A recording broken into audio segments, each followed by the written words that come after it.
In the late 3rd millennium BCE, the once mighty Sumerian civilization, home to the first cities, ziggurats, and writing, fell under a strange and shadowy rule. From the Zagros Mountains to the east came the Gutians, a nomadic people whose appearance on the Mesopotamian stage marked a period often remembered as a dark interlude in the Sumerian historical record. The Gutians didn't leave much behind in the way of inscriptions, monuments, or great building projects.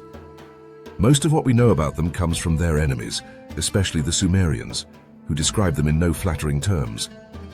In the Sumerian King List, the Gutians are depicted as a plague, a disruption to the divine order, who brought chaos to the land after the fall of the Akkadian Empire. Their rise seems to have coincided with the decline of Akkad, around 2050 BCE. As the empire of Sargon and his successors weakened, possibly from internal strife, famine, and invasions, the Gutians took advantage, seizing power in the city of Akkad and establishing a line of kings. This Gutian dynasty would last for several decades, perhaps up to a century, though their rule appears fragmented and lacking in central authority.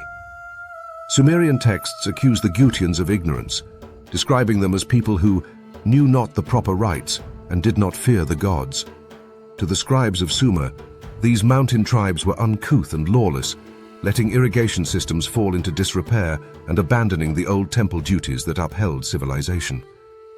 But some scholars argue this portrayal may be more political than factual, a way for Sumerian elites to justify their later restoration of power.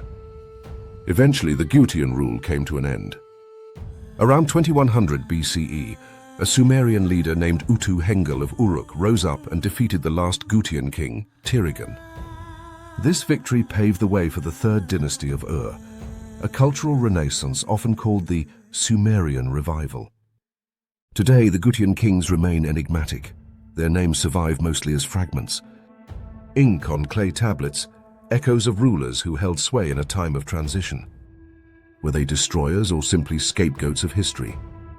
As always with the ancient world, the answer lies somewhere between the record and the silence. Thank you for watching. Please like, share, and subscribe.